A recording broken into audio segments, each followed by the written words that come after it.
Bonsoir à tous. Vous suivez le temps d'information sur RTI2, la chaîne la plus proche des populations. À la une de l'actualité, elle a plus de 140 ans et détient les secrets de longévité. Pour notre rubrique du jour, le portrait, nous irons au nord-est de la Côte d'Ivoire, à Bondoukou, rencontrer Nanan Afwa, une bibliothèque pour la jeune génération. Et puis au Burkina Faso, Thomas Sankara et ses 15 compagnons de lutte réunimés ce jour sur le site du mémorial Thomas Sankara et ce conseil de l'entente. Encore merci à vous d'être présents sur RTI2. Face à l'insécurité grandissante dans la commune d'Abobo, une brigade civile a vu le jour. Les fils de la commune se sont donc donnés pour objectif de combattre le banditisme qui commence à prendre de l'ampleur dans certains quartiers. Cette brigade de surveillance cumule cette année 16 ans d'existence et a pu jusque-là intercepter plus de 100 malfrats qui ont été tous remis à la police nationale. Les détails avec Georgette Ido Fofana. Commune d'Abobo, quartier Bokabo, il est 22 heures. Ces hommes en tenue s'apprêtent à investir toutes les rues de la commune en vue d'assurer la sécurité de la population. Ici, on fait un regroupement, on se scinde dans 3 parties. Et puis, chaque groupe prend un côté, le côté stratégique du quartier. Voilà, pour essayer d'intercepter tout ce qui est malfrat. Grâce à cette brigade de sécurité, les quartiers d'Abobo les plus réputés pour leur nombre élevé d'agressions sont devenus praticables. C'est le cas d'Abobo derrière Rail, où certains riverains se permettent même de rentrer à des heures tardives. On avait un moment de là, quand si tu vas traverser cette rail-là, aller derrière là, en tout cas tu as le problème. Mais présentement là, on ne s'inquiète plus encore. Tu peux partir à l'heure que tu veux, il n'y a pas de problème. On retrouve cette brigade de sécurité dans les zones les plus reculées de la commune.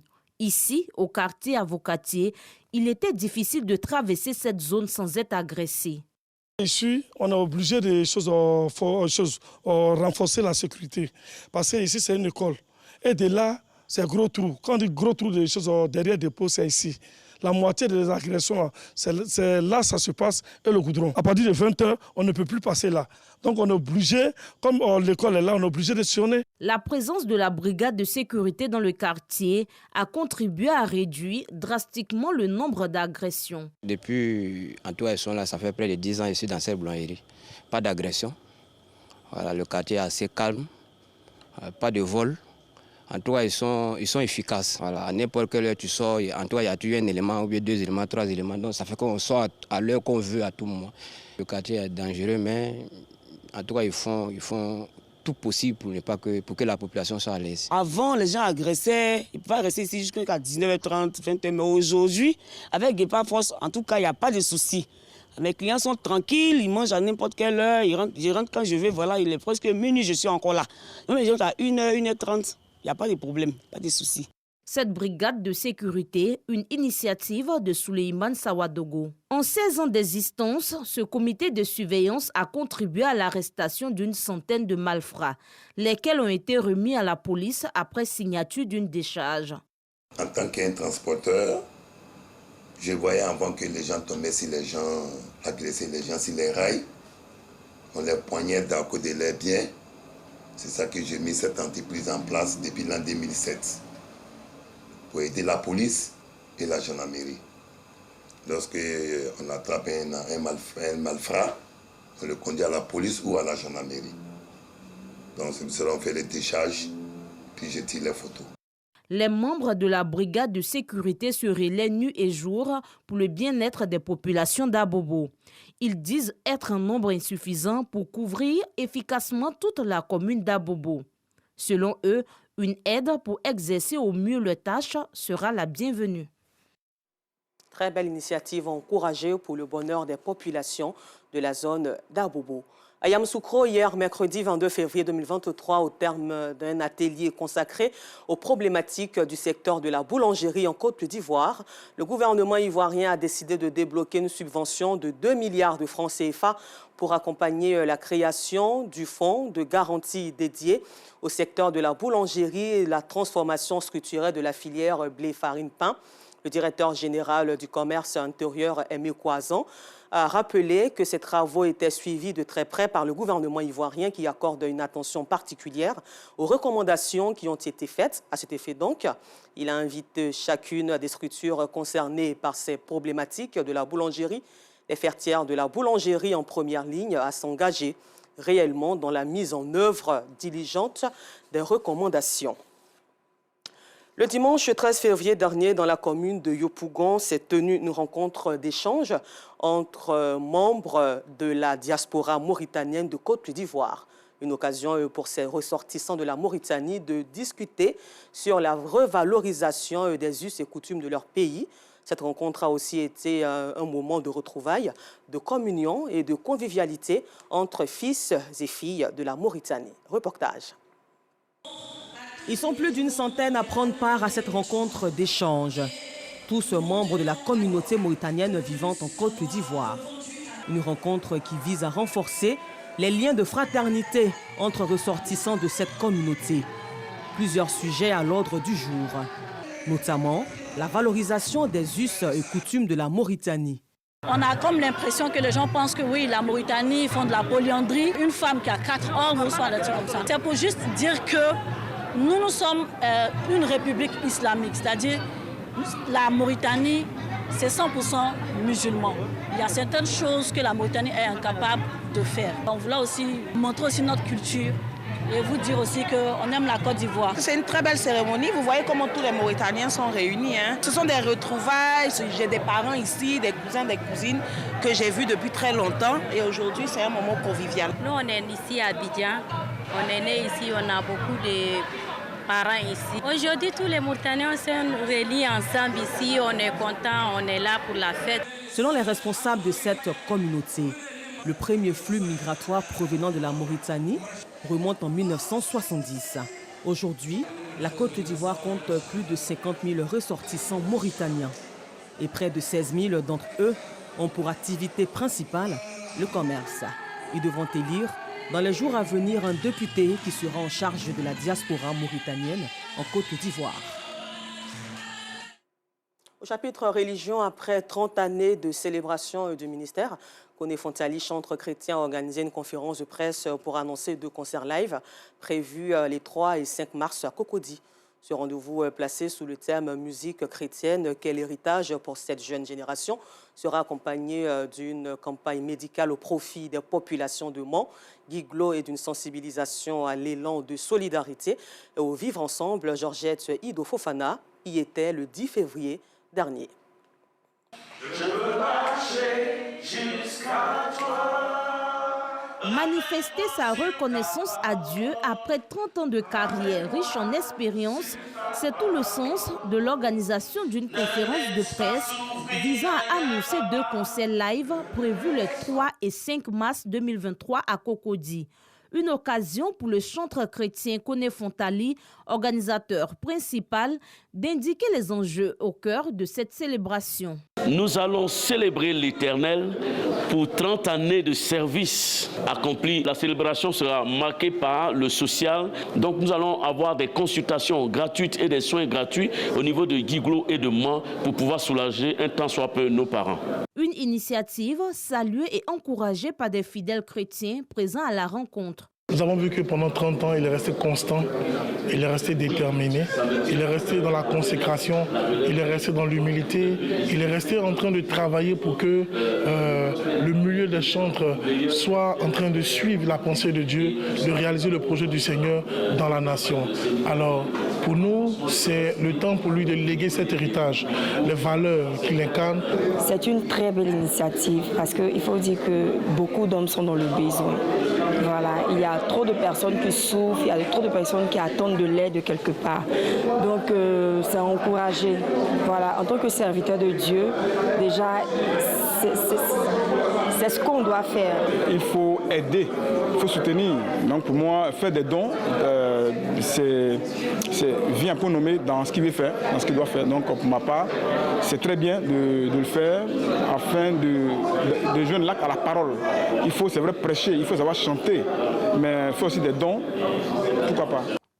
Placé sous le thème « Musique chrétienne, quel héritage pour cette génération ?»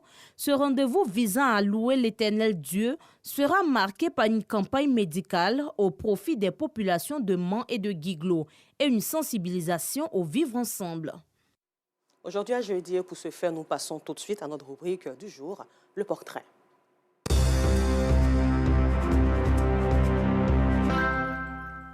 Cet Apéteil village est situé à 59 km de Bondoukou, dans le nord-est de la Côte d'Ivoire, où vit une centenaire Nanan Afua que nous nous rendons. Née en 1880, la vieille Afua est considérée comme l'une des personnes les plus âgées du pays, avec 143 années d'existence.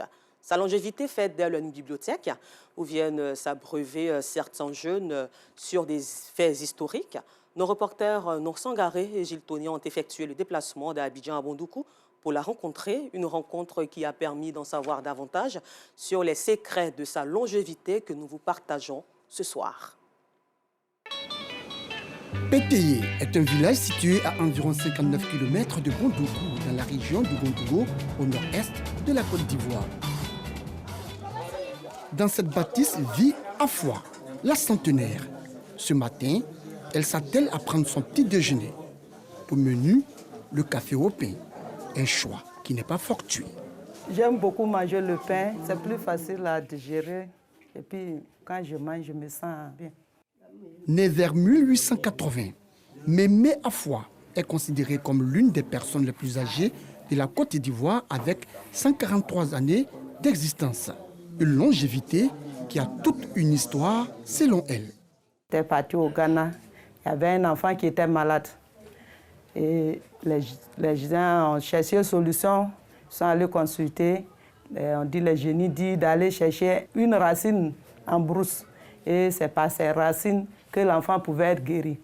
Mais quand tu vas partir, ce n'est pas sûr que tu vas revenir. Celui qui va prendre la décision d'aller prendre les racines, ce n'est pas sûr qu'il revient.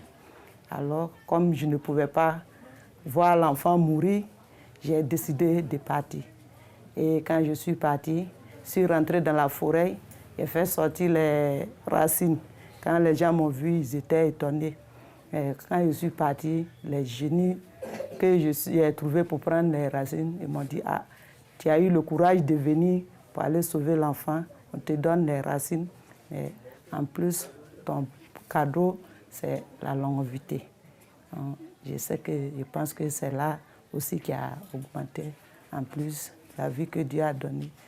Parce que je ne garde pas. En tout cas, pour moi, je peux dire que je suis bien parce que je ne garde pas rancune. Je ne fais rien de mal. Je pense que ça aussi, c'est ça qui a augmenté, qui a fait que j'ai une longue vie. Si la vieillesse se fait ressentir à travers les rides, elle ne voile pas pour autant les scarifications sur son visage. Des scarifications considérées comme étant une carte d'identité à l'époque précoloniale. Avant, nous n'avons pas de papiers. Donc, pour nous, quand on partait au Ghana en passeport, pour nous identifier, on mettait ces signes-là. Donc, quand on arrive, les gens savent que nous venons de la Côte d'Ivoire. C'est pourquoi ils ont fait ces traits-là sur mon visage. Malgré son âge très avancé, Mémé Afua se souvient encore de certains faits historiques, notamment le passage du conquérant Samori Touré de Bondoukou à Bouna. C'était une jeune fille, donc quand on a appris qu'il venait, on dit à chaque fois qu'il arrive dans un village, les gens, il est converti en islam. Mais quand il est arrivé ici, bon, il n'a pas fait cela. Mais quand il arrive dans un village, on prend les jeunes filles pour porter ses bagages. Alors ils nous ont choisi. On devrait charger ces nattes qui prient dessus pour envoyer à Bouna. Donc quand on est arrivé, on a dit que quand tu vas, tu ne revenais plus. Parmi les femmes là, moi j'étais la plus petite. Donc quand on est arrivé là-bas, je suis revenue. Veuve, depuis les années 70, cette centenaire a donné naissance à 5 enfants, tous rappelés à Dieu. Aujourd'hui, elle est entourée de ses petits-enfants et ses arrière-petits-enfants. Parmi eux, Monique, une arrière-petite-fille âgée de 64 ans qui s'occupe au quotidien de sa grand-mère depuis des années. C'est elle qui m'a élevée. Elle n'est pas difficile, elle n'est pas difficile. Comme je connais déjà comment son caractère, donc moi aussi je fais tout pour la mettre à l'aise. Donc il n'y a pas de problème, elle n'est pas difficile. Pour son âge, quand je la vois comme ça là, c'est une joie pour moi. Affaiblie par le poids de l'âge, Afua a perdu la mobilité de ses jambes. Pour ses déplacements, elle est transportée comme un nouveau-né. Son vœu le plus cher, avoir un matériel roulant adapté à son âge. Comme je ne marche plus, je demande de m'aider, me donner une chaise roulante pour que je puisse me déplacer. Parce que rester dans la maison comme ça, souvent il fait chaud. J'ai envie de sortir, j'attends les voix au dehors. Mémé Afua est considérée aujourd'hui comme une bibliothèque où viennent s'abreuver certains jeunes du village de PTI. Elle a une mémoire très forte, connaît beaucoup de choses. Le roman, le créateur du village où ils ont créé, et puis comment dans les travaux champêtres, elle nous montre comment il faut faire pour pouvoir gagner et puis réussir ton champ. Elle nous donne en tout cas beaucoup d'idées pour ça. C'est une mémoire, c'est une bibliothèque, donc il faut valoriser. Moi, ayant fait les lettres modernes, je vais peut-être faire un livre sur elle. Peut-être un roman, peut-être une épopée même. Parce qu'elle me parle déjà de l'histoire des villages environnants et puis surtout même la migration des peuples Koulango en Côte d'Ivoire. Vivre plus de 100 ans est presque impossible à notre ère. L'espérance de vie se décline au fil des années. En Côte d'Ivoire, elle est plafonnée à 57 ans, selon la division du département des affaires économiques et sociales des Nations Unies. C'est pourquoi Afua, âgée de 143 ans, mérite d'être inscrite dans le livre de référence des prouesses humaines, le livre Guinness de record. La longévité est une occasion dont il faut normalement et moralement profiter pour se perfectionner dans la vie. Encore merci à Mémé Afua pour ses secrets. En sport, très bonne nouvelle pour les populations de Yopougon. Elles verront bientôt la construction d'une piscine olympique dans leur commune. La pose de la première pierre a eu lieu hier mercredi en présence du ministre de tutelle et d'autres personnalités. Le compte-rendu de Jean-Sylvain Esso. L'espace Tchentchen du quartier Banco 2 abritera dans les prochains mois la piscine olympique de la commune de Yopougon qui comprendra en plus du bassin olympique un espace sportif avec une tribune et des aires de jeu pour la pratique du football, du handball, du basketball, du maracana, des espaces verts, des commerces, un parking et des bureaux. C'est le ministre des Sports, Paulin-Claude Danhaut, et le président de l'Assemblée nationale, Adama Bictogo, qui ont procédé à la pose de la première pierre de cette piscine olympique. Ce projet intervient dans le cadre du programme Aisance aquatique, une initiative de l'exécutif ivoirien qui vise à apporter des réponses à la problématique de la création des conditions optimales d'une pratique aisée de la natation en Côte d'Ivoire. Tenant compte de l'importance de la vie des jeunes, nous avons été instruits par le président Alassane Ouattara de conduire ce programme spécifique pour que la piscine devienne des centres d'apprentissage